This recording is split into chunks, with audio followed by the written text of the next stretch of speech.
ìyá Olúṣọlá Yusuf ló ṣe wọ́n kọ́ọ̀tì àwọn oníkọ́tà ń pèsè yẹn ló jẹ́ kí n rí ẹ jẹ́ ń Google Olúṣọlá Yusuf.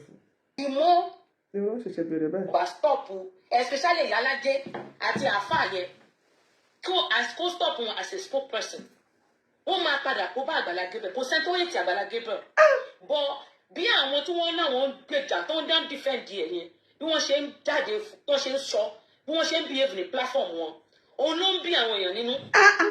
ẹjọ́ torí ìtọ́lọ́ ẹni sùúrù ó ní òun èyí Àgbàlá Gabriel ó ní bó ṣe ń defend ẹ̀ yẹn ló ń bá àwọn èèyàn nú ìwọ Olúṣọlá Yusuf ìwọ ló jáde síta ló bẹ̀rẹ̀ sí bú Àgbàlá Gabriel ló parọ́ mọ́ ló sọ wípé ló lọ sí pílátífọ̀mù káàkiri bó ṣe lọ sórí TikTok bẹ́ẹ̀ ló lọ ń grant interview káàkiri ló ń sọ wípé pẹ́pẹ́sẹ́ Àgbàlá Gabriel ó bá mú ìdí ìsù ó sọ báyìí tó sọ gbàgbàgbà tí gbogbo èèyàn sọ tí wọ́n kọ̀ tiẹ̀ ni olóbáyàwó mú ìdí ìsù olóka báyìí ni tó ń sọ bẹ́ẹ̀ ni kó ṣojú ẹ̀ á dẹ̀ jáde síta á dẹ̀ fi òótọ́ nílẹ̀ pé irọ́ ni nǹkan báyìí ló ń ṣẹlẹ̀ kí ló ń dùn ẹ́ nínú pé à ń defend èèyàn ìwọ tó ń jáde tó ń defend ìwọ ló tún gbà káàntì Yọ̀yìn jáde síta kò sẹ́ni bọ́ọ̀lù mi ò jáde mi ò bú ẹ gbogbo nǹkan tó ń ṣe lórí platform ẹ kò kàn mí torí pé mo mọ̀ pé ìlú gangan nílé ayé ó tún bá kọjú sẹ́nìkan a máa kẹ̀yìn sẹ́lòmíì kí ló wá ń pẹ́ náà ẹ jẹ́ ká gbọ́ díẹ̀ sí ká tó bẹ̀rẹ̀ ẹ̀fẹ̀ Olúṣọlá Yusuf kí ló ń pẹ́pẹ́ náà ṣé torí ọ̀rọ̀ client yín ti ṣe já iná. Nobody hates Àgbàlá Gabriel. o hate ẹ má parọ́ fún wa. But bí àwọn èèyàn ṣe ń sọ̀rọ̀ ẹ wo lábẹ́ ọ̀dọ̀ Ìyálájé torí nǹkan tó trigger Mr. Ológun Dúdú tó fi ṣe part 2 jáde lé. You understand? ó dẹ̀ sọ pé pa. bàbá ẹni sùúrù ẹ jẹ́ ká pè létà season film ni. ẹni sùúrù o ó ní kí ni. olóhùn máa padà jẹ lórí ṣe. You understand?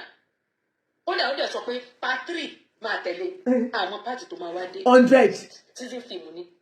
Olúṣọlá Yusuf ṣé o rí for the fact wípé ajá iṣẹ́ bàbá Ológun Dúdú èmi ò hate bàbá Ológun Dúdú he was once my fans tá máa ń listen sí dáadáa torí máa gbéṣẹ́ já kò mí pé kí wọ́n á dùn yín tó báyìí ṣe sanwó iṣẹ́ ni ṣòwò tẹ sọ fúnṣẹ́ ló ń dùn yín ni kí ló ń pẹ́pẹ́ Olúṣọlá Yusuf mo sábẹ́ ètò mi ò kí ń dá sí ẹ wàá jáde wàá bú mi lórí show ẹ wàá bú mi first time second time third time fourth time mo máa ń ṣe bẹ́ẹ̀ pé mi ò rí mo láṣàkẹ́ ni mi Ṣọlá wọ́n ti gé tí mi lọ iná small tí bá ti ń ṣètò tí bá ti ń sọ òtítọ́ ọ̀rọ̀ tí mo dẹ̀ ní fact and figure gbogbo àwọn nǹkan tí mo ń sọ yẹn gbé ẹ̀rí ẹ̀ jáde kò sí nǹkan tí mo sọ lórí ọ̀rọ̀ tó wà nílẹ̀ tí mi ò ní fi ẹ̀rí tì èmi kọ́ ni mo máa sọ ẹ̀rí yẹn ló máa speak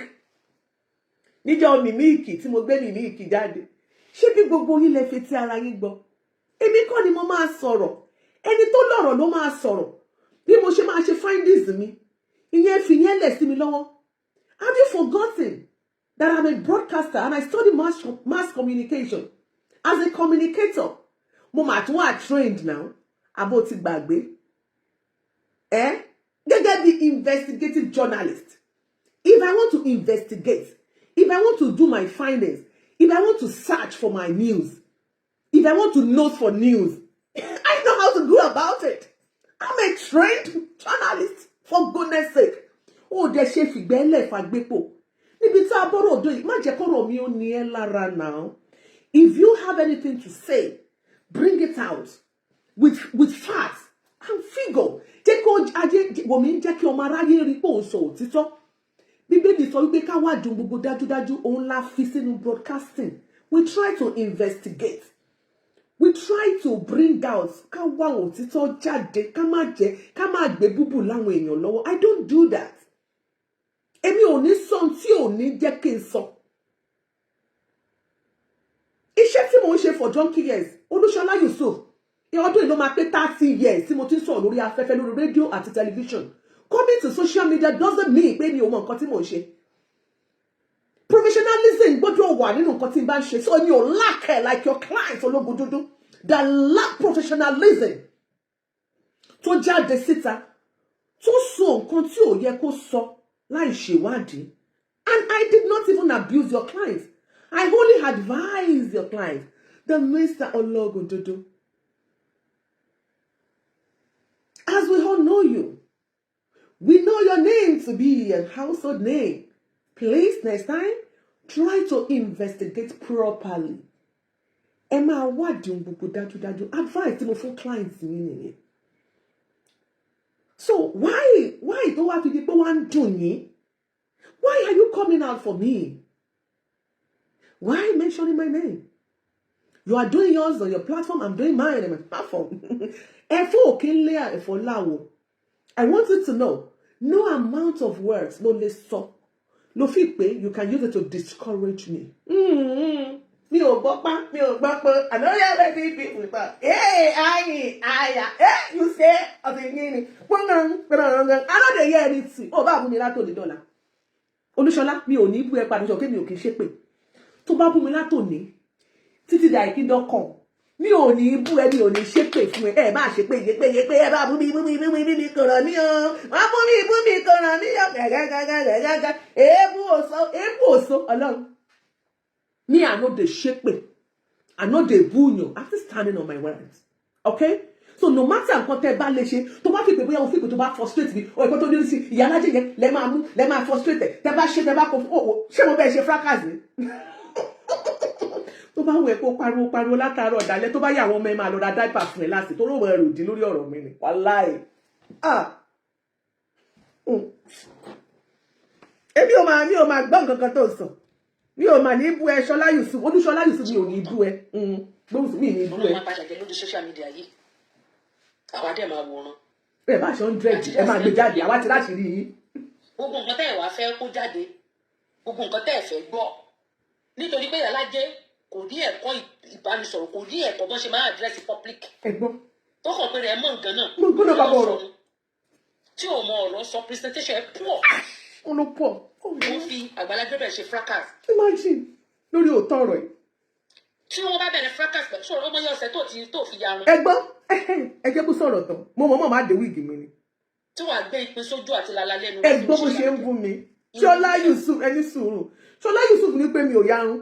Ẹ jọ̀ọ́ ẹ bá mi sọ fún àǹtí mi pé wọn ò kí ń yà fóòmù báyìí la máa ń lo. Àǹtí mi ṣe wá yarun oko báyìí. Oh God. Ṣé ẹ mọ̀ ni pé wọn kì í yarun ilé ẹ̀ máa jẹ́ káwọn èèyàn máa ẹ̀gẹ̀ fún àrùn ẹgbẹ́ káwọn èèyàn máa bù yín. Wọ́n ní presentation Ìyá Alájẹ wọ́n ló pọ̀. Wọ́n ní Ìyá Alájẹ òmòràn sọ kó máa gbé kálẹ̀ ọ̀rọ̀. Nínú àìmọ̀ràn sọ mi, nínú àìmọ̀ àgbékalẹ̀ ọ̀rọ̀ mi, ẹ̀dẹ̀ ń lulẹ̀. Ọ̀rọ̀ mi dẹ̀ ń ka yín lára. Kí wá lọ̀rọ̀ mi ka yín lára sí? Pátí mi ilẹ̀ ti mọ̀rọ̀ sọ. Ṣé bí wà dẹ̀ fi nílẹ̀ bí mi ṣe mọ̀rọ̀ sọ? Wà dẹ̀ fi mí ilẹ̀. Ẹ̀yin ara TikTok àbí ara Facebook YouTube. Èyí bí Ṣọlá dẹ̀ tiẹ̀ fi mí ilẹ̀. Kò mọ̀rọ̀ sọ. Wà dẹ̀ tiẹ̀ fi ilẹ̀. Àwọn tèmi ṣàn láìkì mo ṣe ń sọ. Àbẹ́yìn ò láìkì. Ó tó kí n má mọ̀rọ̀ sọ. Ó tó kí n má sọ. Níjà tó rí. Nígbà tọ́rọ̀ tí mú ìdí ìṣẹ̀lẹ̀. Do you know how many weeks ló fi lọ fún prayer? Àdúrà ọ̀nà o. Ó bá gbàdúrà kó gba àwẹ̀ kẹ́ni ẹgbẹ́.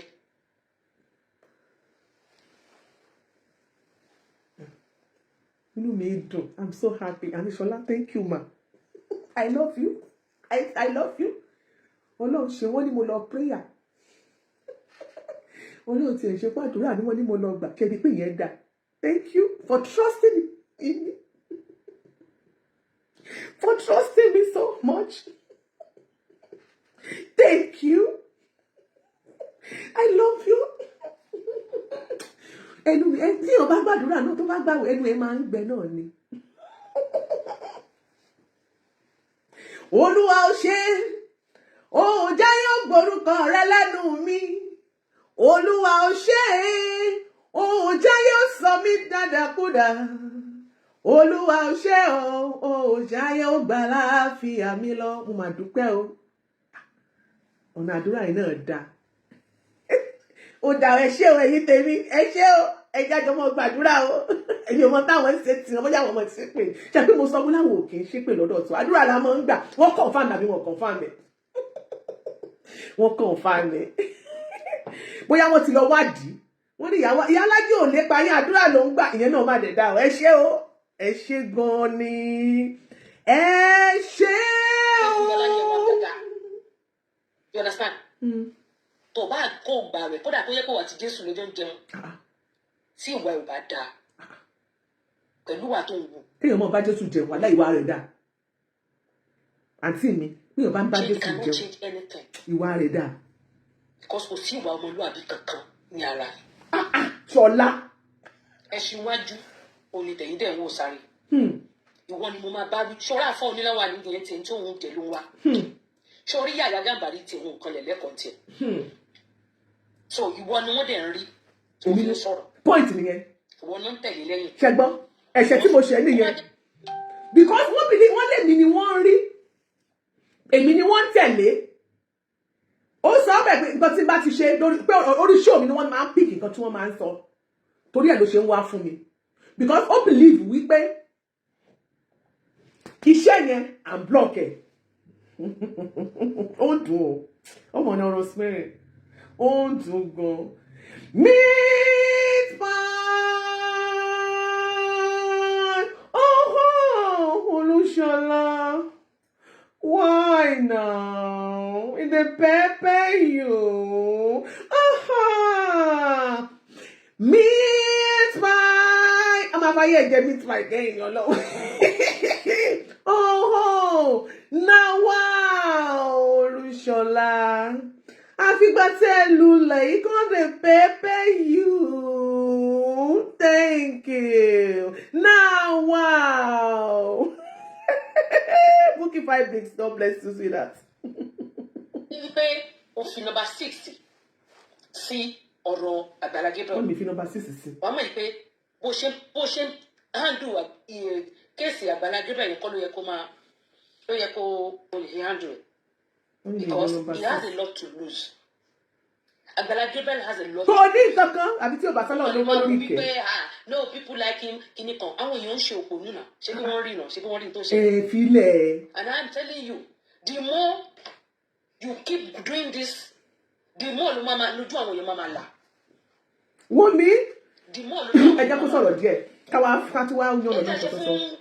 Muyideen ẹ wò bá ṣe ní ṣe tú wọ́n ní egungun tó kọ́kọ́ jó ni ìran ló máa wò nígbẹ̀yìn. Ẹ jọ̀ọ́ wọ́n ní sùúrù Olúṣọlá ní mi ò lo number 6 mi ò lo number 6 mi ò ní làákàyè ó ní the more tí mo fi ń ṣe léyìí the more àwọn èèyàn máa comfort meanwhile the more dẹ́yìn fi rí pé ẹ fẹ́ pa ọmọ lọ́mọ ẹ fẹ́ fi ọmọ lọ́mọ ẹ fẹ́ push into depression làwọn á sọ pé rárá a máa mú òtítọ́ wá ẹ ní pa ọmọ lọ́mọ èyí ò kí ń ṣe oore kó tún dáràn ẹ̀yin fẹ́ kẹ́ ẹ máa jáde kẹ́ ẹ máa ṣe show fún kẹ́ ẹ máa fún back to back kẹ́ ẹ máa pa irọ́ mọ́ ẹlẹ́dàá ẹ̀ kẹ́ ẹ máa sọ oríṣiríṣi ọ̀rọ̀ lórí stage tẹ́ ẹ máa ya kàkà báyìí bẹ́ẹ̀ ṣe máa gbégbá àyàkalẹ̀ nìyẹn tẹ́ ẹ máa sọ̀rọ̀ tí ò dá lórí show yín bẹ́ẹ̀ ṣe lọ sórí TikTok lọ́dọ̀ àwọn aláàfáà kan lẹ́ẹ̀mọ lọ sọ́dọ̀ àwọn ọmọ inú yín lẹ́ẹ̀mọ lọ máa ṣe interview lẹ́ẹ̀mọ sọ̀rọ̀ wọn máa gbé mi sókè gbé mi sílẹ̀ lẹ́ẹ̀mọ sọ̀rọ̀ ẹ̀yin wá fẹ́ kẹ́nìbọ̀dì dákẹ́ ẹ̀yin náà ẹ rò ó ọ̀rọ̀ owó Yorùbá ló ṣẹ Yorùbá ní kò lè burú títí kó má kó ẹnìkan mọ́ ni ẹni tó máa kàn láàrin mọ́ adúpẹ́ lọ́wọ́ àwọn tó kù pẹ̀lú Àgbàlá Gabriel kí tiẹ̀ wá ṣẹ́ nìkan ọ̀pọ̀ èèyàn ni àwọn èèyàn dúró tì ní à ń dúró tì Àgbàlá Gabriel àti Ṣọlá torí pé àwọn fẹ́ káwọn ọmọ tiwa náà ṣubú èmi gẹ́gẹ́ bí ẹnìkan mi ò ní bayé èèyàn jẹ́ èmi gẹ́gẹ́ bí ẹnìkan mi ò ní lọ́wọ́ wípé kí ká pull ẹnìkan down èmi ò kí ń ṣe àwọn kan sọ̀rọ̀ lórí TikTok lọ́dọ̀ ṣé Pópóọlá Oyèníkẹ́ àbí nǹkan ẹnìkan sọ̀rọ̀ ó ní yẹn ìjọ tí mo ti hate woman yẹn lára àwọn kákọ́sì wọn yẹn àwọn kákọ́sì tó jábọ̀ yẹn ni o àwọn lulẹ̀ nation lóní ẹjọ́ tí mo ti hate woman yẹn lọ́jọ́ tó sọ lórí show ẹ̀ tó sọ wípé kí everybody kọ́ káwọn yẹn lọ máa ń fọ́lò Oríyọmí Hamzat mo kàn rẹ́rìn ni ẹjọ́ Gloria Popson màá fẹ́ kẹ́ padà lọ sórí orí show ìjọ tàgbàtà treat ọ̀rọ̀ Oríyọmí Hamzat ọ̀rọ̀ tí mo sọ nípa kọ́là tó mú àbá yẹn wá ní tí mo sọ ẹ bá mi ké jáde ìgbà tí mo dẹ̀ máa round up show mi advice tí mo fún àwọn èèyàn wípé kí wọ́n ṣe ẹ bá mi ẹ bá mi cut ẹ̀ out because mo sọ èmi ò kí ń ba tèèyàn jẹ́ mo ní nǹkan tá a sọ pé àfẹ́ kó ṣẹlẹ̀ rí ẹ má jẹ́ ká ṣe fẹ́ ni ẹlẹ́ni mo ní ẹ fi Oríyọmí Hamzat tilẹ̀ tó bá ṣe tí ò dá mo ní ẹ á bà wí ṣùgbọ́n bó láàrin kẹ́ ẹ̀ràn fọ́lẹ̀ mo ní kẹ́nìbọ̀dì máa ràn fọ́lẹ̀ mo ní no mo ní I won't take that for you and I kneel down mo dẹ̀ ń bẹ àwọn èèyàn lórí social media mi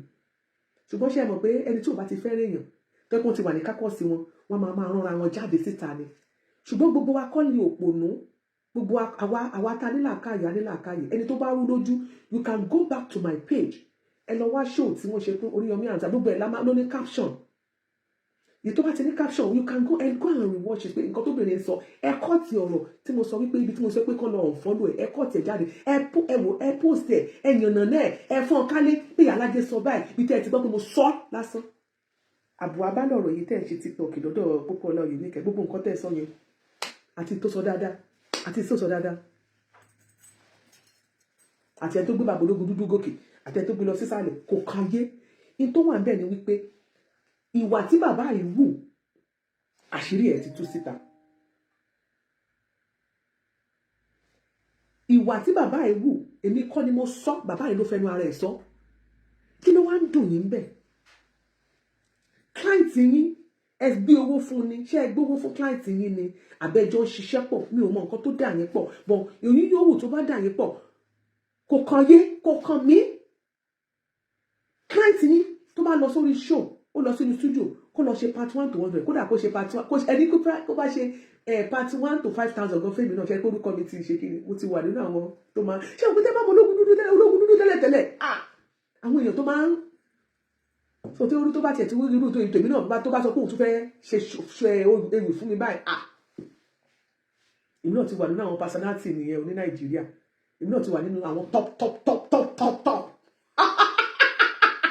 àwọn ọ̀gá òǹdí tọ́ọ̀pù ní ní bó ti wà náà ní nìkẹ́nìkẹ́ máa wá torí ètò wa sọ pé ẹ bọ́dọ̀ ṣe wá jẹ́rìí ọwọ́ àfi búrẹ́dì wa fi kó mi lómi ọbẹ̀ lọ àní kéèyàn máa ṣe dáadáa náà lọ̀rọ̀ tó wà ń lẹ̀ yìí àwọn client rẹ̀ ò jẹ́ dáadáa ara wa bẹ̀rẹ̀ sí ní ní ọ́ ara wa ń kẹ́ ó wá bẹ̀rẹ̀ sí ní dùn ọ́ ìtẹ̀ kó gbìyànjú kọjá kí nǹkan ayọ̀ ọ̀dùn mọ́ ẹ fẹ́ bá tẹ èèyàn jẹ́ àwa pé rárá páàní ìgbà kéèyàn ó bá tẹ nìkẹ́ jẹ́ ní àyín aláàní gbàṣẹ́ bó ṣe wà nínú.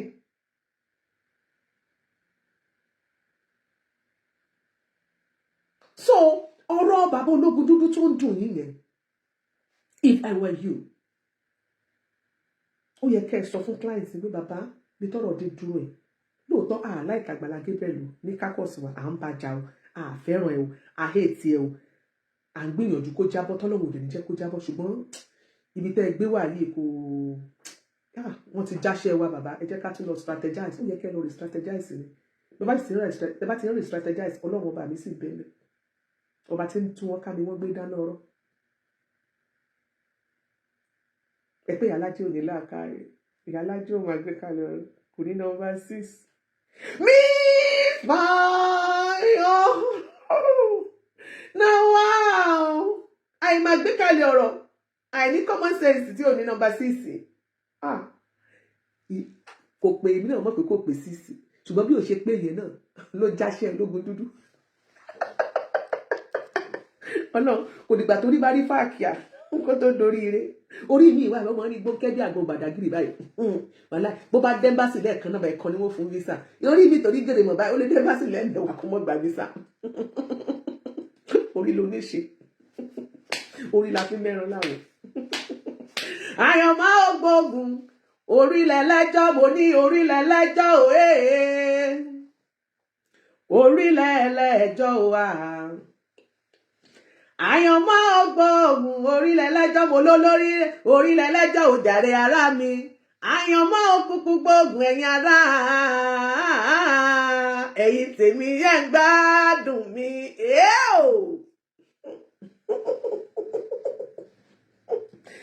àǹtí mi ẹjọ́ kẹ́nìbọ̀dì máa bọ́ àǹtí mi o. tẹ ṣe parọ́ mọ́ Muyideen. wọ́n là parọ́ mọ́ Muyideen. bàbá Mílíkì àgbẹ̀ máa ṣe. Mílíkì tó ń lọ lóyìnbó lọ gbé wédú. yóò mọ̀ tá ọ̀ àwọn ọmọ sọ́ba mọ̀. torí mo wọ̀ pé. àgbẹ̀ lọ́ba yẹn tó o pè yẹn l'Amẹ́ríkà ò béèrè ni tírọ́ọ̀kì ńláńlá ó ní tírọ́ọ̀kì ńláńlá méjì tírọ́ọ̀kì tó bá ní truck ẹyọ kan gan ayé rẹ ti dá òtòṣì mọ́ truck ńlá bíi tírélà kéèyàn ní tírélà méjì yàtọ̀ sáwọn ìlàjì tírélà tó ní àgbẹ̀ lọ́ba àánú rẹ̀ ò sí ẹgbẹ́ jẹ́mọ́ sọ bẹ́ẹ̀ mọ́ àti ṣẹ̀kẹ̀rẹ̀ owó ń bẹ lọ́wọ́ Kẹ́hìndé ọmọ Àkànní ṣẹ̀kẹ̀rẹ̀ owó ń bẹ lọ́wọ́ Kẹ́hìndé ọmọ Àkànní gẹ́ntù igi owó lórí o yóò máa lọ wọ́ọ́rọ́wọ́ ní bí ọbẹ̀ ńlá yóò máa lọ jẹ́jẹ́ ni bí ọ̀gá ṣùgbọ́n owó ń bẹ lọ́wọ́ rẹ̀ àti mi Yusuf wà lábẹ́ bá lówó mọ̀ra Kẹ́hìndé lọ́wọ́ ẹni Ọlọ́run ìgbéraga yóò pọ̀ jù lórí social media kéèmọ̀ ìgbéraga mọ̀ ni àwọn ilẹ̀ tí a ń ṣe báyìí ẹ̀fọ́ ìdúró ọ̀rọ̀ wo lẹ́ ń sọ yìí àgbẹ̀lú lówó jù l'Amẹ́ríkà tá a wà yìí. ìdí ìlọ Amẹ́ríkà ìgún ìdí òkàwé kò ṣe kankan àṣà bẹ́ẹ̀ ni Kẹ́hìndé. àgbẹ̀ ni. àgbẹ̀ orúkọ mọ́dúndé. gbogbo ayé ni wọ́n lọ dísè wọ́n ni wọ́n ṣe kí ló máa ń pè trade fair kó tó máa tó lọ trade fair. tọ́ọ̀kì ló mọ̀ fi gbé wá ajẹ́ ẹ̀ máa ń kẹ́kọ̀ọ́. àgbẹ̀ dáná fámi dà. tọ́ọ̀kì ló fi gbé wá. tó wẹ́ẹ́ tòmátò tó ń ta náà ló fẹ́ ra màálù ló fẹ́ ra. ó ní ìtòrí mọ̀ pé wọ́n náà mọ̀ pé kò ì sí. ra màálù fún àfa tí ẹ fi lose break ẹnu ẹ fẹ́ẹ̀lì ni. èpè yíran yìí èpè yìí ni èpè ṣiṣẹ́ ni ṣáá. ẹ wo ṣe rí ẹ fi Olúṣọlá Yusuf sílẹ̀ ṣe rí kò mọ̀ yí pé bílé ayé ṣe wà gbogbo ohun tí a bá ń ṣe lónìí ẹ jẹ́ ká máa ṣe nítorí àwọn ọmọ wa nítorí àṣeélẹ̀ làbọ̀ á bá ẹ wò mí àná ló pìtàn òní ó pìtàn la ẹ dákun ẹ fi ọ̀la lẹ̀ yóò pìtàn ara rẹ̀ nígbà tákòókò bá tó ìtàn là ń kọ́lẹ̀ o mo fẹ́ kẹ́ ẹ mọ̀ wípé kò sí àṣegbé àṣepamọ́ ní gbogbo tá à ń ṣe. God bless you Godfather mi Ali Baba ẹ jẹ́ ká máa ṣe dáadáa lórí ọ̀rọ̀ gbogbo tó ń ṣẹlẹ̀ lórí afẹ́fẹ́ yìí ẹ jẹ́ ká ṣọ́ra ẹ má gbìyànjú láti bá tọmọ ẹlòmíì jẹ́ nítorí ìwọ náà bí tiẹ̀ kódà kó má ì tí ì bí tó ń wojú Olúwa má hùwà sílẹ̀ tí Ọlọ́run máa fi sé inú ẹ̀ ẹlòmíì wà tí àwọn ọmọ rẹ̀ tí wọ́n wálé ayé ṣùgbọ́n tí wọn ò ráyé gbé ẹ ṣe mo ti stop Sunday Dami ẹlòmíì ń bẹ tó wálé ayé tí àwọn ọmọ rẹ̀ wálé ayé wọ́n ráyé wá ṣùgbọ́n tí wọn ò ráyé gbé ẹ jẹ́ ká béèrè lọ́wọ́ àwọn òbí ẹ̀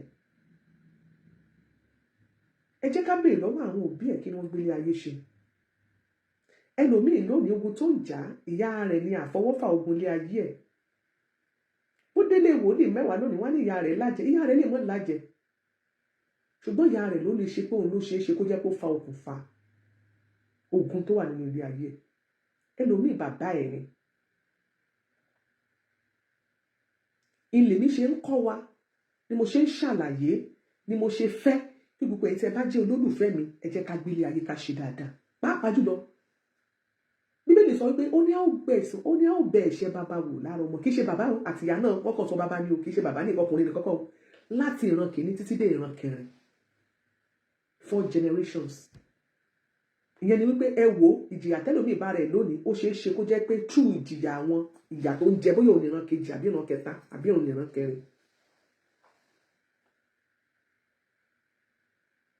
Ogun wà kéèyàn bá sọ pé kò sógun nílé ayé irọ́ ni torí ẹ̀ la ṣe ń gbàdúrà ewu wà nílé ayé kéèyàn bá sọ pé kò sí ewu irọ́ ni Bíbélì gan fi dá wa lójú pé ó ní kìkìdá àwọn tí Ọlọ́run bá pamọ́ ló yọ nínú ewu ìyẹn ni pé ewu ń bẹ ní gbogbo ọjọ́ ẹ máa gbọ́ ewu ó wà ní gbogbo ọjọ́ ó wá fi klọ́ọ̀sì ṣùgbọ́n kìkìdá àwọn tí òun bá pamọ́ ló yọ nínú ewu Ọlọ́run pè mí àti mọ́ la ṣe ń gbóhùn ara wa kì í ṣe bímọ ṣe wà béèyàn bá sùn kò ní mọ ibi tó ń wà mọ́.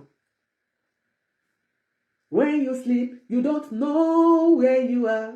Where you are, I say when you sleep, you don't know where you are. Where you are. Only Jesus who can tell you where you are. Jesus, that Messiah that I know. Jesus is my Savior. Jesus is my Savior. Praise Him. Àti Kristẹni àti Mùsùlùmí Ọlọ́run á là ló jẹ́ kẹ́yìn mùsùlùmí ó wà láyé lẹ́ṣẹ̀ máa ń ṣàdúrà ní gbogbo ìgbà lẹ́ṣẹ̀ ń bẹ Ọlọ́run àlá ṣùgbọ́n pé Ọlọ́run wá dá wa sí dídá wa tó dá wa sí yẹn ẹ má jẹ́ k'Ọlọ́run kó wá tún banújẹ́ pé mo kàn dẹ́ni sí ó dẹ̀ gbé ya ló ṣe burúkú.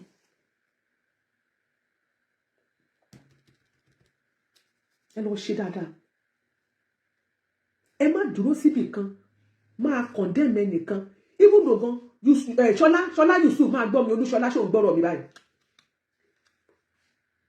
alukuran tó gbé dání ó sọ fún ẹ wípé tó bá fi irú ẹ̀sùn báyẹn tó bá fi kàn yàn wípé lágbájá ó ń ṣàgbèrè ó gbọ́dọ̀ ní ẹlẹ́rìí 4 tó rí bọ́ síbí o ó yá wá wo nǹkan tí lágbájá ṣe tí wọ́n máa kà mo béèrè lọ́wọ́ ẹ̀ tó ń jáde tó ń sọ̀rọ̀ ẹ pé ó ṣojú ẹ lóòótọ́ nígbà tí lẹ́yìn tí Muyideen ti fẹnu ara ẹ̀ sọ wípé nítorí wípé wọ́n sọ́pọ́ọ̀tì Ìbùkún ló fi sọ bẹ́ẹ̀ pé Ìbùkún ló dá gbogbo ẹ̀ lẹ́yìn ló máa ń fẹjọ́ ń sùn. a dẹ̀ ti rí ibi tí a ti gbọ́ Gloria Thompson tẹ́ bá wà lórí ètò mo fẹ́ kẹ́ lọ mú kiri ẹ̀ kẹ́ lọ bá mi ṣàjọ níbi tí ìyá Muyideen ṣé ìyá Muyideen ló sọ pé kó wá máa fi ẹjọ́ sùn òun bọ́rọ̀ bá ṣẹlẹ̀ tí ìyá Muyideen ní ó máa ń fẹjọ́ sùn òun ìyẹn Ìbùkún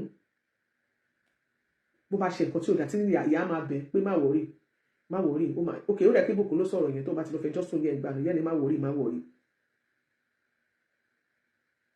ẹ fi tí ara yín gbọ́ tó ní tóun bá ti rí 5 million naira òun máa jáde síta òun á lọ fẹnu wọn àpúrúfù Àgbàlá Gabriel padà ní pé ó parọ́ mọ́ òun á lọ padà lọ fẹnu wọn àpúrúfù ẹ ṣáà fún mi lówó ìyẹn ni pé ó ń ṣe ìbanilórúkọ jẹ́ yẹn nítorí ó rò pé òun fẹ́ gba nǹkan kan jáde ńbẹ̀ irú ìbanilórúkọ jẹ́ tí bàbá wo Ológun Dúdú wá ṣe lérò pé bóyá nǹkan kan máa fi yọ bóyá fúnra wọn ni o tàbí fún àwọn ọmọ wọ́n fẹ́ fàìdí àlé àwọn ọmọ yẹn mo fẹ́ kẹ́ ẹ mọ kinní kan lónìí mo kàn dúpẹ́ lórí ìgbésí ayé àwọn ọmọ yẹn ni torí ìyá wọn ó tọ́ wọn mo bá ìyá àwọn ọmọ yẹn sọ̀rọ̀ lónìí yẹn àwọn ìyàwó bàbá Sule Suebebe tó bí àwọn ọmọ Fẹ́mi kan Wálé mo bá ìyá wọn sọ̀rọ̀ láàárọ̀ ìyá dáadáa ni ìyá yẹn bí ọmọ kinní kan ni mo respect nínú ayé àwọn ọmọ yẹn kì í ṣe pé àwọn ọmọ yẹn ti ní kì í ṣe pé wọ́n yó àwọn ọmọ yẹn ò tí ì wà òkè tó bá jáwọn ẹlòmíì ni wọ́n á fẹ́ lo opportunity wípé pẹ̀lú condition táwọn wà bóyá tá bá follow route yẹn o bóyá owó máa jáde àwọn ọmọ yẹn ò ṣe bẹ́ẹ̀ nínú àìní wọn wọ́n kájú ọ̀kánjú àwọn nínú àìní wọn wọn ò fẹ́ bà tẹlòmíì jẹ́ torí wọ́n níbẹ̀rù Ọlọ́run ìyá wọn tọ́ wọn dáadáa ìyá wọn lè má lówó lọ́wọ́ àwọn ọmọ yẹn ò sí ìwà òkè I must confess to you wọ́n ní ìdìrànlọ́wọ́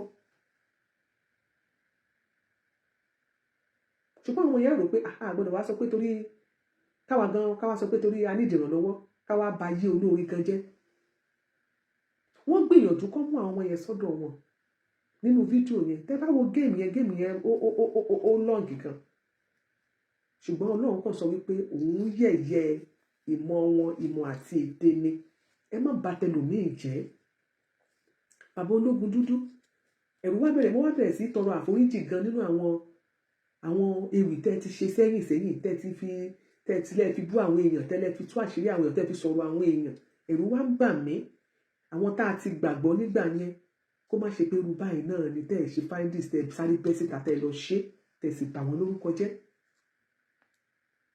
ẹ̀rù wá ń bà mí pé gbogbo tẹ́ ẹ sọ nígbà yẹn tẹ́ ẹ sọ fáwọn èèyàn tẹ́ ẹ ń sọ̀rọ̀ tẹ́ ẹ ń gbéwì jáde fún yẹn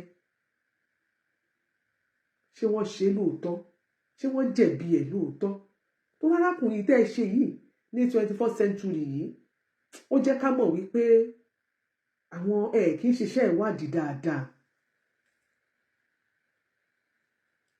ó jẹ́ ká mọ̀ wípé ẹ ò ṣiṣẹ́ ìwádìí dáadáa kò sẹ́ni tó kórìíra yín èmi ò kórìíra yín bàbá advice la fún yín ní tẹ́ ẹ ṣe yẹn bá tèèyàn jẹ́ ni ẹ̀yin jẹ́ ká wò ẹ̀yin náà bímọ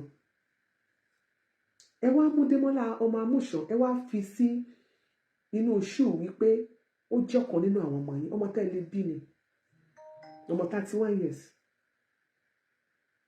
ọmọ yín ni, pé ẹ̀yin lẹ wá fi àtọ̀ dín yín lẹ fi bí.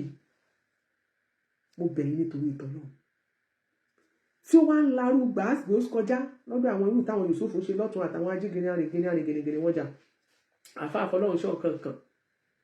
Tí gbogbo àwọn tó kóra wọn jọ lórí TikTok náà tó máa gbé lágbára sókè àwọn Muslim society, àwọn Muslim community kan lórí, kì í ṣe gbogbo wọn òkè bí mo ní kan ẹ máa gbọ́ mi o, àwọn kan lórí TikTok ni o, lórí TikTok ni wọ́n wà o, wọ́n máa kóra wọn jọ, wọ́n máa ṣe, wọ́n máa gbéra wọn sókè, wọ́n máa sọ̀rọ̀ àlùfàṣà sọ̀rọ̀ tí wọn ò ní sọ tán. Kó wá jẹ́ pé ọmọ bíbí yín ni Démọ́lá, wọ́n wá ń ṣe báyẹn sí, wọ́n wá ń fà lọ́tún, wọ́n fà lósì, wọ́n gbìyànjú, wọ́n fẹ́ fa okùn ẹ̀mí ọ̀tá ẹ̀, wọ́n fẹ́ fà bọ́, wọ́n fẹ́ push into depression lọ́nà kan náà, wọ́n fẹ́ kẹ́ni tó ń ga wọ́n ṣàfẹ́kọ́tà ẹ̀ wálẹ̀. Ǹjẹ́ ẹ máa tún appreciate kẹ́nìkan tó wá lọ gbé ewì kan jáde kó wá pa irọ́ mọ́, kó náà wá dákún, kó fi compile ọ̀rọ̀ tó wà nílẹ̀, kó fẹ́ fi compile ẹ̀? Ṣé máa pray kírú ẹ ṣẹlẹ̀? Ṣé tírú ẹ bá wá ṣẹlẹ̀, ṣé tèmi bá wá jáde láti ṣe ìwádìí pé ọ̀rọ̀ tẹ́lẹ̀ yẹn sọ ọ̀rọ̀ yóò rí bẹ́ẹ̀ ni yóò ṣèwádìí dáadáa, tí bá gbérú ẹ̀ jáde, ṣé máa appreciate àbẹ máa hate ni? Àbẹ máa sọ pé ìyá alájò máa ṣe á máa dá fún ẹ, ọmọ tí òun náà mà ní jábọ̀, ṣọ̀rọ̀ yẹn lè máa sọ? Àbẹ máa sọ pé ta ló ń ṣe, ò bá máa sọ, ò bá ti jẹ́ kó bá ń kó fún dáadáa, ò bá jẹ́ kó tẹ́ wọ depression, ṣé máa sọ bẹ́ẹ̀ bàbá? So kò yẹ kẹ́ ẹ bínú sí mi. Mo ti sọ pé pẹ̀tẹ̀pẹ̀tẹ̀ lọ́rọ̀ tèmi. Ẹni tọ́rọ̀ mi bá ti bà kó má fi ṣèbínú, kó lọ túnbẹ̀ ṣe ni. Bàbá, tẹ́ ẹ̀ bá ti fẹ́ ká sọ, ẹ̀ bá má jẹ́ kó dórí social media. Pàápàá jùlọ ìbá má dórí Facebook rárá. Torí mi ládájọ́ àgbà lórí ìkànnì tá a wà yìí. Adájọ́ àgbà lórí Facebook, abiyamọ agbára kì í dẹ̀bi farare, ìgbàlè bẹ̀rẹ̀ bí ọlọ́kan ire ẹ̀yìn gẹ̀gẹ̀. Àwọn ènìyàn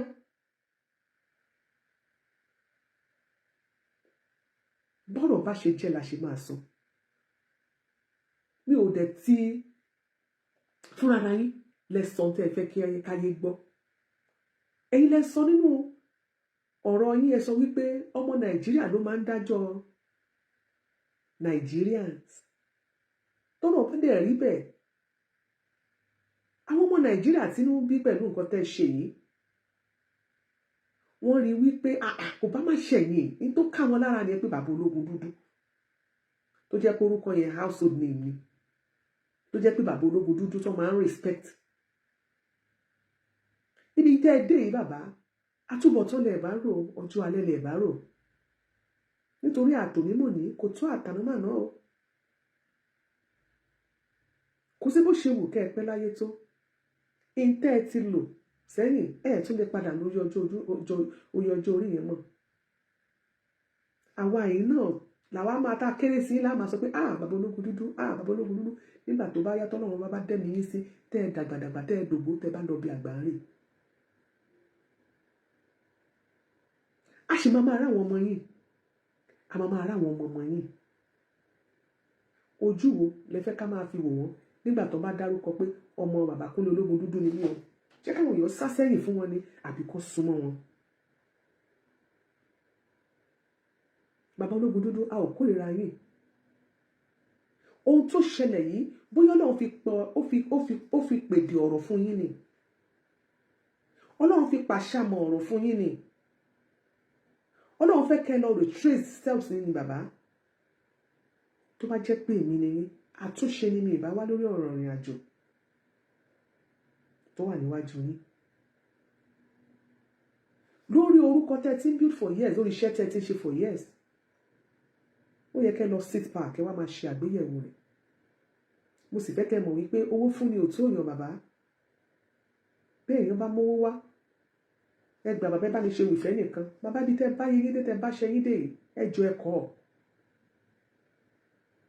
Orúkọ tó ti dá ẹ mọ̀ jẹ́ kó máa ráyé kó ta epo sálà yín. Èló náà fẹ́ fún yín.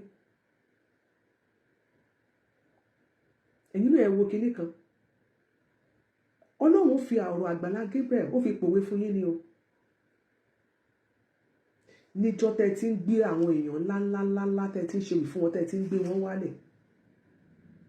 Àwọn èèyàn tó tóbi, àwọn èèyàn jàǹkànjàǹkàn lórílẹ̀‐èdè Nàìjíríà, àwọn tó lórúkọ, àwọn olówó, àwọn lọ́rọ̀. Àṣírí ò tú. Ẹ wá wo Démọ́lá ọmọ Amúsàn tó kéré sí ní lọ́jọ́ orí, tó kéré níye bàbá. Ẹ gbé ọmọ yín ní ọjọ́ orí, ní ipò, ní ìrírí ayé, gbogbo ẹ̀ ló fi kéré sí yín. Kò tún wá lówó, kò tún wá lọ́lá, kò tún wá lókìkí tó àwọn tẹ́ ẹ ti ń ṣe fún láti ìgbà kan tẹ́ ẹ ti ń mú jẹ. Ẹni tí ò wá tó nǹkan tẹ́ ẹ wá ṣe ewì fún, olúwa tú àṣírí bẹ́ẹ̀ ṣe tó àti bẹ́ẹ̀ ṣe mọ́. Bóyá ó ní nǹkan kan tẹ́yìn kan ti ṣe, tẹ́ ẹ ti ṣe, bóyá ó ní nǹkan kan tẹ́ ẹ ṣe fọ́lọ́run, bóyá ó láwọn ìrìn àjò kan tẹ́ ẹ ti rìn ní tó dápọ̀ wà láàrin ẹ̀yin àtọ́lọ́run ní kọ̀kọ̀, bóyá ó ní nǹkan kan tẹ́ ẹ ṣe, olórí kan tẹ́ ẹ ṣe. Tí Ọlọ́run ọba mi wá fẹ́ mọ̀ọ́mọ̀ jẹ́ kẹ́ ẹ mọ títóbi òun nínú ayé yín. Tẹ́ ẹ bá lè rí àmì ṣe, gbogbo ogun tó lóhùn ní gbọ́ tó lóhùn ní gbà lórí ayé yín, iná agbára Ọlọ́run máa jó dànù. Kí lè nǹkan tẹ́ ń là kọjá tó dàbí pé ẹ ti wá ọ̀nà àbáyọ ṣùgbọ́n tí ẹ ti rí ọ̀nà àbáyọ. Ẹ ti pàdé wòlíì yín ló fà, ṣùgbọ́n arán mi sí ọ lónìí dádì, arán mi sí ọ lónìí mọ́mì. Olúwa lòun fẹ́ ṣe nǹkan ńlá nínú ayé yín. Olúwa sọ wípé gbogbo tẹ́ ń là kọjá yẹn òun fẹ́ fi òpin sí. Kí nìkan tẹ́ ń là kọjá lórí ìgbéyàwó ni, lórí ọmọ ni, lórí iṣẹ́ ni, níbi gbogbo ni, bóyá ogun kan ló dàbí pé ogun yẹn le, ẹ ti gbìyànjú kò tí ì sí ọ̀nà àbáyọ. Ẹ jẹ́ àjọ gbàdúrà, ẹ jẹ́ àjọ wá ojú Olúwa, kí làṣírí ogun yẹn gangan, ẹ jẹ́ àjọ wádìí lọ́wọ́ Ọlọ́run ká dẹ̀ mọ ọ̀nà àbáyọ. Ẹ̀rọ ìbánisọ̀rọ̀ tẹ́ fi pè mí fún àdúrà àti ọ̀nà àbáyọ, òun náà ni +234 7025 475427 +234 7025 475427. Bẹ́ẹ̀ ṣe ń pè mí fún àdúrà lórúkọ Jésù ẹ máa rí ìyanu. Ẹ mọ̀ bàbá, ọ̀rọ̀ pọ̀, ohun tó ṣẹlẹ̀ ti ju kẹ́ ẹ fojú social media wò. Olúwa mi ló dé. Bàbá ẹ̀ bá tọrọ ìdáríjì ẹ̀ṣẹ̀ lọ́dọ̀ Ọlọ́run ní kọ̀rọ̀ yàrá yín. Kẹ́ ẹ tọrọ ìdáríjì ẹ̀ṣẹ̀ lọ́wọ́ Ọlọ́run ọba ṣẹ̀dá yín pé Ọlọ́run ní tí mo ṣe ẹ gbà pé ẹ ṣe tó kù díẹ̀ káàtó. Bàbá ẹ má lágídí, ẹ gbà fọ́lọ́run pé ó kù díẹ̀ káàtó. Kẹ́ ẹ tọrọ ìdáríjì ẹ̀ṣẹ̀ lọ́dọ̀ Ọlọ́run. Ọlọ́run ọba mi sì rí aláàánú ni á dáríjì yín bàbá, á dáríjì àwa náà, á dáríjì gbogbo wa. Hello sir. Hello ma, ẹ káàárọ̀ lọ́dọ̀ tiwa sir. Ok, Fẹ́mi ló sọ̀rọ̀. Fẹ́mi wo nìyẹn? Láti Dubai. Oh, Mr. Fẹ́mi láti Dubai. God bless you sir. Yàrá tẹ̀yìn náà ma. Yes ma. Ṣé rí ọ̀rọ̀ mi ò ní pọ̀ lórí ọ̀rọ̀ bàbá ológun burúkú tó nù ológun dúdú yìí ni. Ẹ má bẹ̀rẹ̀ mọ́, àti dáríjì lóòótọ́ mọ́. mọ ìyálájé. Sá?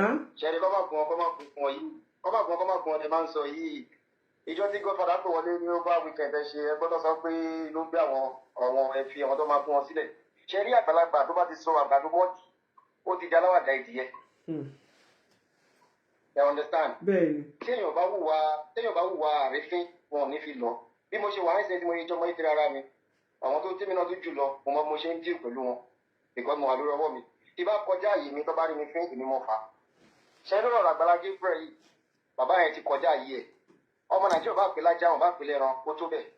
Ìyẹn ológun dúdú, wọn bá fi anything lọ, òun ló fọwọ́ rẹ̀ fà á. Ṣé nígbà tí mo kọ́ máa sọ ní kíákíá? Ṣé rí lóòótọ́ Àgbàlá Gabriel ìránṣẹ́ Ọlọ́run ni, òjíṣẹ́ Ọlọ́run ni, gẹ́gẹ́ bí yúnífọ́ọ̀mù àdúgbò láti Àbújá ń sìn tó sọ. Ọ̀rọ̀ wọn bí wọn bẹ̀rẹ̀ ti sọ sẹ́yìn. Lẹ́nu kìí ṣe gbogbo nǹkan ló máa lóun fọwọ́ lẹ́rọ̀ o. Gbogbo ọkọ ni sùúrù ṣe, kò dẹ́jú gbogbo nǹkan ni ìjà ṣe. Jesus Christ tí wọ́n tẹ̀lé ṣe tí wọ́n gba iṣẹ́ ìṣe tí wọ́n náà wọ́n ṣe òjíṣẹ́ kọ̀ọ̀kan bẹ́ẹ̀. Ó dé stage kan ní temple tọ́wọ́ èèyàn ta tẹ́tẹ́ tó ń ṣe. Ọmọ Jésù náà bínú. Ó rí ọmọ tó ń ta tẹ́tẹ́ jáde nílé bàbá ẹ̀. Ó bá wọn jà ó ṣe. So Àgbàlá Gabriel kọ́ máa fi ṣe gbogbo ẹ pé Christianity àwọn fọwọ́ lẹ́rọ̀ because Ọlọ́run fẹ́ fún ọmọ ọ̀gbẹ́yìn kalẹ̀ fún wọn. Ṣé gẹ́tì pọ́ǹtì yìí Alájí? Mo fẹ́ kẹ́ gbọ́rọ̀ ìdada. Ọlọ́run ọmọ ọ̀gbẹ́yìn kalẹ̀ láti fi ń ṣe áńgẹ́lì Àgbàlá Gabriel. Bọ́wọ́n ṣe jẹ́ òṣìṣẹ́ Ọlọ́run ẹ máa mú nǹkan tó rọ̀gbà iṣẹ́ òjíṣẹ́ ọlọ́run lọ́wọ́ pọ̀ àwọn tó máa finance ministry contribute gbogbo ẹ̀ ìránṣẹ́ lẹ́yìn náà tún jẹ́ fún Àgbàlá Gabriel ẹ̀ tún jáde àmọ́ fún wọn in fact ọlọ́run ní fi yín sílẹ̀ àtàwọn ọmọ yín iṣẹ́ takuntakun lẹ́ ń ṣe lẹ́yìn wọn because tí kò bá sí irú yín ṣe mọ̀ pé máa yí kò bá ti wọlé jù báyìí lọ nísìnyí ṣe mọ̀ yọ wọ́n tó ti lose interest lórí ọ̀rọ̀ Muyideen lórí Àgbàlá Gabriel ni kọ́nà tó wá dé pé ẹ̀yin wá ń tan ìmọ́lẹ̀ sí ọ̀rọ̀ yẹn kọ́nà tó wá máa ní interest padà sí máa yẹn ẹ máa pé ìwà ìbanilórúkọ jẹ́ ni from day one tí Muyideen gbé tiẹ̀ jáde mo ka so many things mo post so many things online nípa ọ̀rọ̀ Muyideen yẹn so tí máa bá kan fọwọ́ lẹ́rọ́ bọ̀ lọ́sí sọ ọmọ mi àti máa lo avenue yẹn láti máa tún máa bà wọ́n lórúkọ jẹ́ sí ṣe wọn ṣe máa pẹ́ kọ́ tó ṣe fún máa yí nísìnyí wọn ò lè bá ẹ ní àpò àkọ́kọ́ dọ́rọ́ ẹ̀wò ní Nàìjíríà gbàgbọ́ lógun burúkú yìí kò lè ṣe bẹ́ẹ̀ sí ẹni Muslim láti mọ bí táwọn ọ̀hún kùsì láti over weekend ọ̀rọ̀ ìdí ṣẹlẹ̀ tí o ká Àgbàlá kó gbé gbèsè èmi ní kò mo support. God bless you, sir. Mo support ẹ o. Ẹ ṣé sir. Ẹ máa bí tòun. Yeah, Ìdùnnú Homes and Properties àwọn àlórí ìkànnì yìí Mọ́mì Abọ́sẹ̀dé Táíwò, thank you so much for joining us. Ṣẹ́rí mo fẹ́ kẹ́ mọ̀ wípé gbogbo ẹ̀yin tí àwọn tó wà against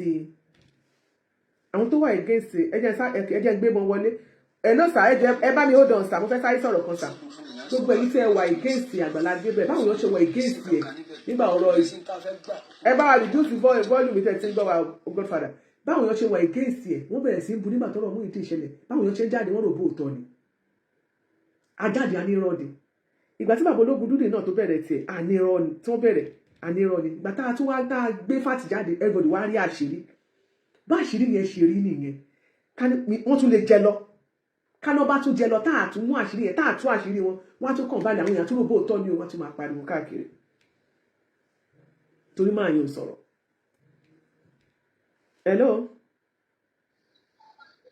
Hello sir. Sir, God bless you sir. Hello ma. Hello ẹ ti wọlé. Ẹ káàsán ma. Ẹ káàsán ẹ ra sir. Hello láti Benin Republic. Ó kẹ́yìn ara Benin. Àwa ni o.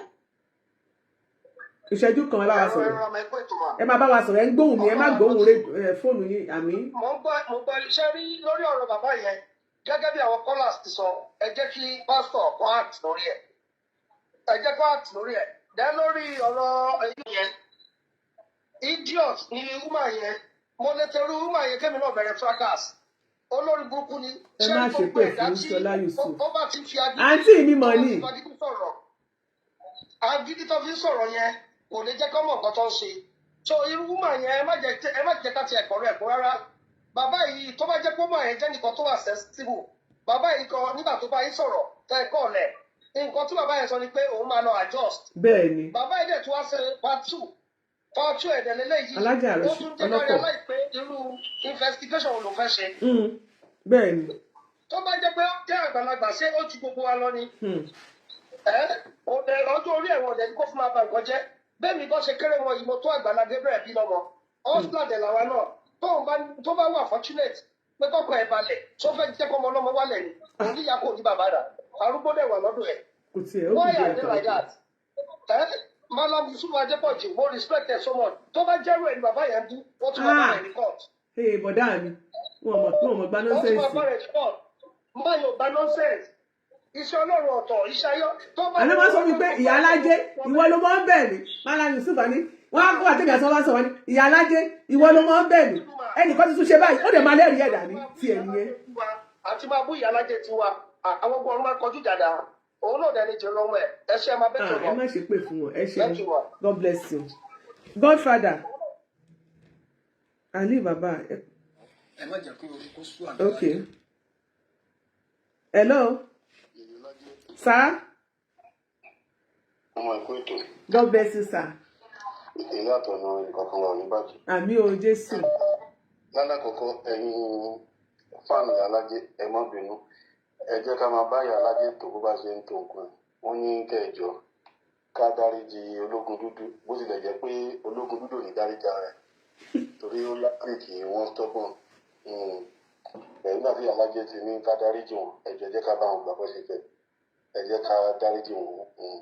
Then ẹlẹ́ẹ̀kejì fún ológun dúdú wọ́n ti ṣe mistake. Kò dẹ̀dá kéèyàn máa wà bí failed parent or as a failed father. Nígbà tó ń bí ìwà àgbàlagbà tó ní pé o gbọ́rọ̀ o ṣèwádìí Dẹ̀ gẹ́gẹ́ bí iṣẹ́ tó dẹ̀ ń ṣe, ìwọ ń fún wọn lésì pé kò sí bó ṣe lè ṣèwádìí. Kò sẹ́ni tó dé platform Àgbàlá Gabriel tó lè bí nọ́mbà tó máa bẹ̀rẹ̀ Àgbàlá Gabriel sí. Láti pe nọ́mbà yẹn kó sọ fáwọn protocol pé ìwọ lológun dúdú ọ̀rọ̀ tó ṣe pàtàkì wà tó fẹ́ jáde. Mo jẹ́ Àgbàlá Gabriel, àwa bó ṣe bẹ́ẹ̀ni get in touch. bá gbọ́ orúkọ yín. So ilé yìí sì ó fi ń yé wa wípé nínú àwọn ọmọ tẹ́yìn gan bí tí kan bá kàn wá tó wá rojọ́ ìkejì fún yín láìda ẹ ní ṣèwádìí kankan nípa ẹ̀gbọ́n àbábúrò ẹ̀ kẹ́ tó máa yàkàyàkà bóyá ẹ̀gbọ́n àbábúrò torí ìsìtẹ́ máa fún un náà ní pé kò sí bẹ́ẹ̀ fẹ́ ṣèwádìí.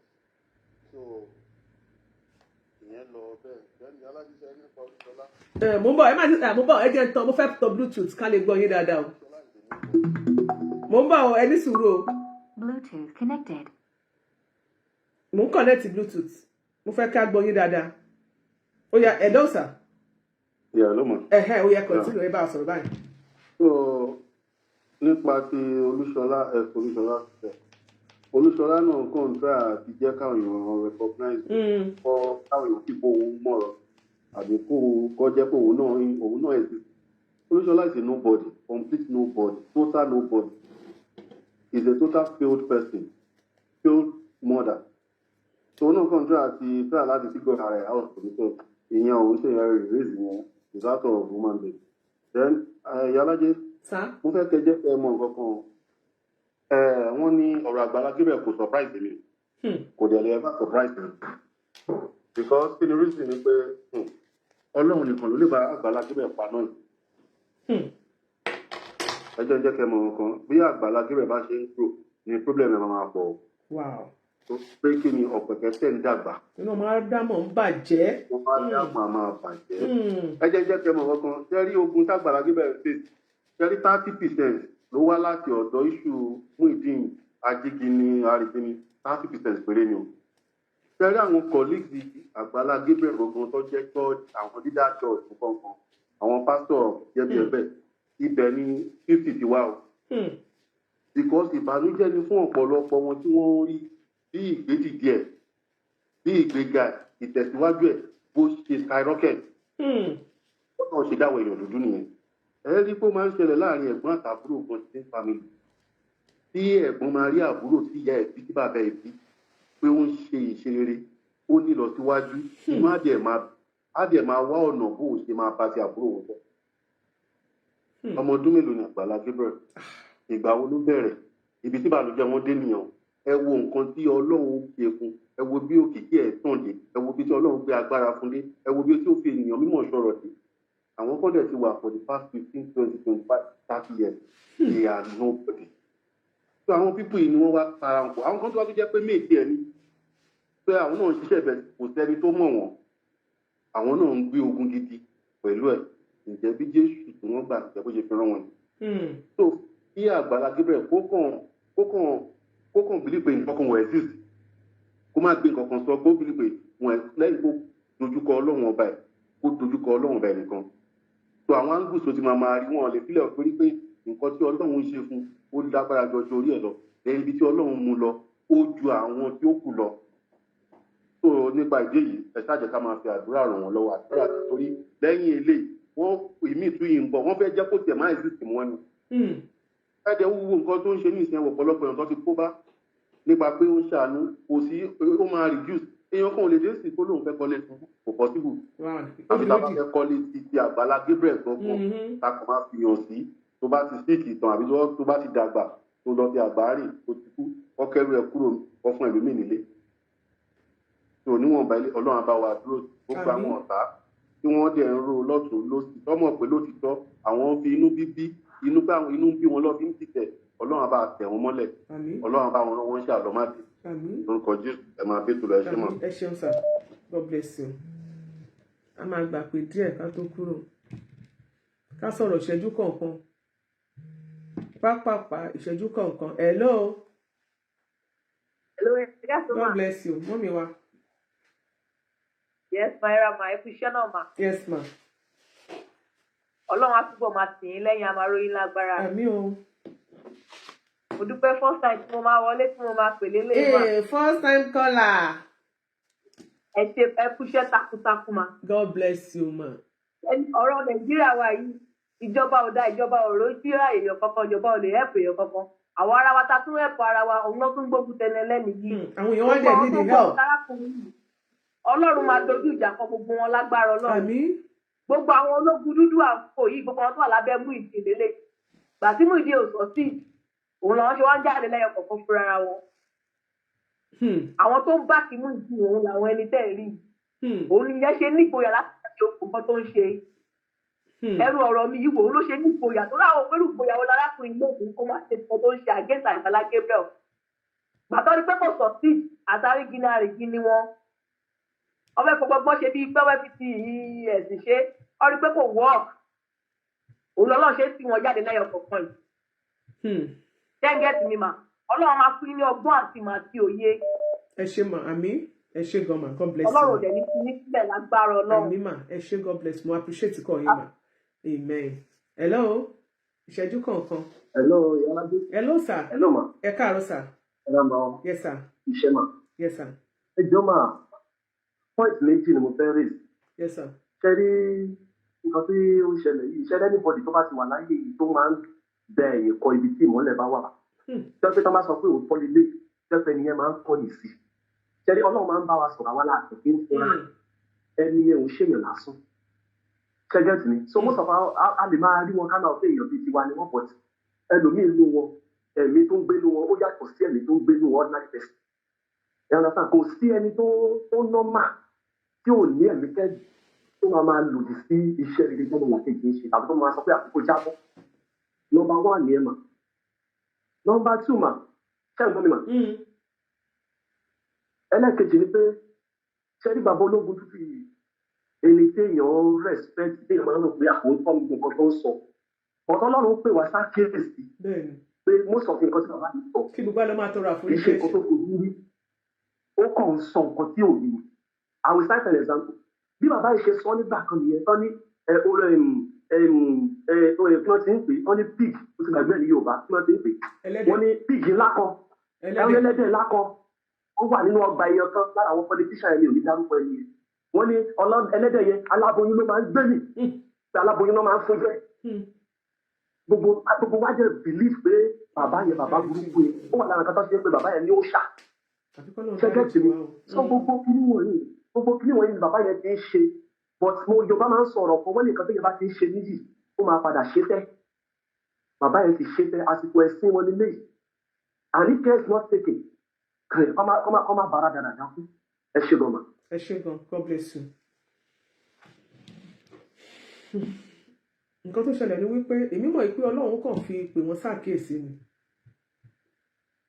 wọ́n sì lè retrace the steps wọn.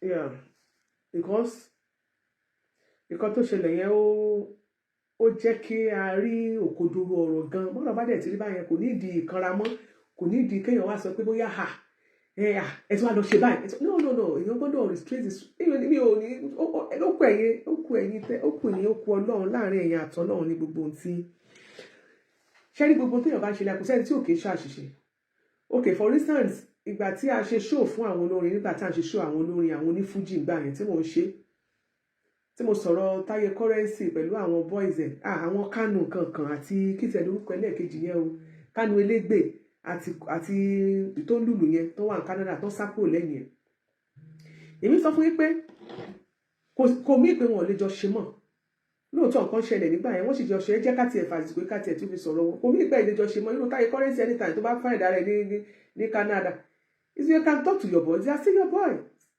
You can talk to them. Nǹkan tó ṣẹlẹ̀ yẹn Ọlọ́run kàn fẹ́ fi pàkíyèsí ẹ̀ sáwọn kankan kan fún ilé trace steps ẹ̀ kò fi amend ways ẹ̀ ni. So kò mí ìpínlẹ̀ àwọn ìwà àtàwọn Kánù kankan Kánù Elégbè àti kejì ẹ̀ tán wà ní Canada yẹn kò mí ìpínlẹ̀ bóyá ẹ̀ tún lè jọ ní àjọṣepọ̀ tó lóòrìn mọ́.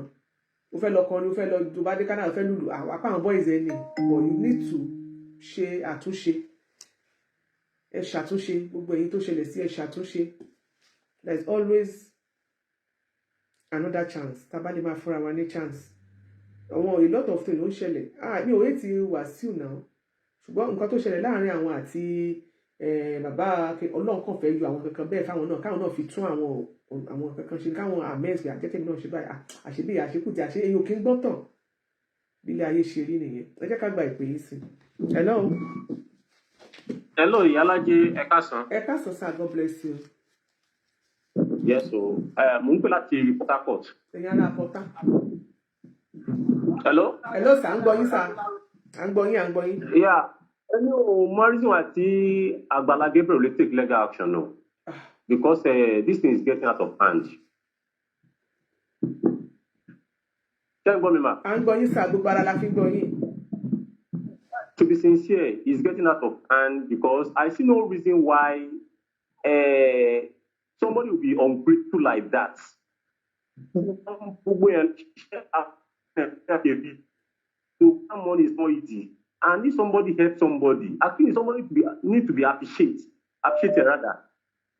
Because it's getting out of hand. If you can reach out to him, I beg, let him take legal action. Yes sir. Yes sir. Because so if he did not take legal action, last baba àti the other person jókòó, another person to my today. I'm 100% sure of that. Another person to my today. Let that man take legal action so that this thing will just close down like that. Yes sir. God bless you sir. Yes sir. God bless you. Hello. Hello ma, God bless you plenty ma. Era sir. Ẹ ṣeun gan, èmi ní Bọ́lá láti Nàìjíríà, Kaduna precisely. God bless you. Ẹ kú iṣẹ́ náà, Ọlọ́run àtúbọ̀ máa gbà fún yín. Àmín. Pẹ̀lú ògbó náà òkè lè máa lọ. Àmín Jésù. Ẹ bá rántí ní ìjọ yẹn lé akọ́ nígbà tí ẹ̀ ń sọ̀rọ̀ kí lórúkọ bàbá yìí, Alhaji Oríyọmí. Mo pẹ̀lú àwọn ẹni tó ń bínú tí mo ń torí inú bí mi gidi gan báyẹn mo dẹ̀ sọ̀rọ̀. Ẹ̀dẹ̀ tó sọ pé ẹ má sọ bẹ́ẹ̀. Àbúrò mi ni o, ẹ má follow ẹ, ẹ má follow ẹ, ẹ tún encourage. In fact, mo tó wò ká ṣé yìí tó ta ló wá tún ta lórí ẹ̀ wá tún pé tó tún wá sọ pé èyí sọ pé kọ́ follow ẹ̀ for God's sake. Àwọn lórí péjì kan lórí TikTok iná ti ń sọ pé mo sọ pé mo kàn ní Ọlọ́run á dárí jì wọ́n o. In fact, mo tún padà lọ wọ wọn past videos, mo tún wo gbogbo àwọn presentations the past one, but there was no place you said it. We are the one that said we want to unfollow, but you encourage us to continue following. Yes, sir. And the people should not be gullible. People should be reasonable. Now, ẹ tún wá ti bàbá tó ń pariwo tó ní pé òun kọrin tó ń kéwì irọ́ yẹn. I don't know what kind of people we have in this country. Ìwọ tó sọ pé dàgbà tó dànù. For goodness sake, ẹ bá ń gbọ́ statement ẹ̀. Ní àná mo ìgbọ́ ìgbà tí Táìmì pé lánàá tó ń sọ̀rọ̀. Àfẹ́ mi pé èmi ni ọmọ bàbá yìí pé ta nínú fámìlì tó bá yín sọ̀rọ̀. And ẹ bá kò fẹ́ kí ọmọ yẹn sọ̀rọ̀ kó tó sọ̀rọ̀ láti máa counter ẹ̀. Yóò tó bá mọ̀ sọ àwọn èèyàn wà tó mọ̀ gbọ́ fa. You are talking, you need to render apology. You need to ṣe part 3 video ẹ̀ ma. Kó ṣe part 3. Ó apologize fún gbogbo ìlú tó ń gbọ́. Olúyùsùn fún mi wọ́n fẹ́ máa ti bàbá sí ẹ̀rìn kó máa ṣiṣẹ́ fáwọn ni kó máa kó rọ́lé lọ́wọ́. Tí bàbá dẹ̀ ti ń gbé lọ, tí bàbá bá ti ń jáde tó bá ti ń ṣe ewì tó bá ti ń gbé lọ jáde, àwọn dẹ̀ máa jáde, àwọn máa gbóòótọ́ àmà fi kin lẹ́yìn. Ìyẹn tún kọ́. In fact, ọlá Ọlọ́run tí a ti ń gbóòótọ́ yìí jáde, honestly, and many people are listening, many people are viewing, many people are saying the truth. À ń rí gbogbo nǹkan tó ń ṣẹlẹ̀, àwọn táwọn níbi, kó wá try ẹ̀ nílẹ̀ Hausa bí, kó wá try ẹ̀ níbi tí mo wà. Àmọ̀ yàtọ̀ nù ẹ̀fà àti ẹ̀jẹ̀. It's not right for God's sake. There are things that you don't do. Àwọn máa sọ̀rọ̀ ọmọ kọ́ ọmọ àti onílísìn, ọmọ yẹn wà tó analyze ọ̀rọ̀ yẹn. Mo analyze statement ọ̀rọ̀ ẹ̀ lórí ìgbà tí ó wà sí ọmọ bàbá yìí tó kú yìí sọ̀rọ̀ lánàá. Mo analyze ọ̀rọ̀ yẹn, mo rí pé bàbá yóò ṣe ẹ̀yà tó lóòótọ́. Ó kàn ń yí bọ̀bọ̀ ẹ̀ sọ́tò, ń yí sóòtì yóò fẹ́ kọ́. The children now said, we never, this man tried for us. This man is a good person. Agbala Gabriel is good. He's trying, you are just looking for a way of bringing him down. Ó ṣe nígbà tí àwẹ̀ oníṣájà yìí. Tẹ́ ẹ bá lè rí àmì ṣe, gbogbo ogun tó lóhùn ní gbọ́ tó lóhùn ní gbà lórí ayé yín, iná agbára Ọlọ́run máa jó dànù. Kí lè nǹkan tẹ̀ ń là kọjá tó dàbí pé ẹ ti wá ọ̀nà àbáyọ ṣùgbọ́n tí ẹ ti rí ọ̀nà àbáyọ. Ẹ ti pàdé wòlíì yín ló fà, ṣùgbọ́n arán mi sí ọ lónìí dádì, arán mi sí ọ lónìí mọ́mì. Olúwa lòun fẹ́ ṣe nǹkan ńlá nínú ayé yín. Olúwa sọ wípé gbogbo tẹ̀ ń là kọjá yẹn òun fẹ́ fi òpin sí. Kí nìkan tẹ̀ ń là kọjá lórí ìgbéyàwó ni, lórí ọmọ ni, lórí iṣẹ́ ni, níbi gbogbo ni, bóyá ogun kan ló dàbí pé ogun yẹn le, ẹ ti gbìyànjú kò tí ì sí ọ̀nà àbáyọ. Ẹ jẹ́ àjọ gbàdúrà, ẹ jẹ́ àjọ wá ojú Olúwa, kí làṣírí ogun yẹn gangan, ẹ jẹ́ àjọ wádìí lọ́wọ́ Ọlọ́run, ká dẹ̀ mọ ọ̀nà àbáyọ. Ẹ̀rọ ìbánisọ̀rọ̀ tẹ́ fi pè mí fún àdúrà àti ọ̀nà àbáyọ, òun náà ni +234 70 25 475427 plus 234 7025475427. bẹ́ẹ̀ ṣe ń pè mí fún àdúrà lórúkọ Jésù ẹ máa rí ìyanu. My name is Aki Anabi. I'm a video director and TV producer of Akomolowe on African Magic. Keep watching Drive TV. olólùfẹ́ Drive TV àti gbogbo ẹ̀yin tí Fẹ́mi Sola ẹ máa wo Drive TV. Keep watching Drive TV. My name is Wole Agba. Taking this time out to tell you all that you keep watching Drive TV. What drive ẹ̀wọ̀ ní ògo ẹ̀? What drive ẹ̀wọ̀ fulfilment? What drive ẹ̀wọ̀ bí tó bá lọ? Ó ní iṣẹ́ rẹ̀. Ibi ni kò máa wò Drive TV. Thank you. Chloe. Drive TV. Driving you around the world.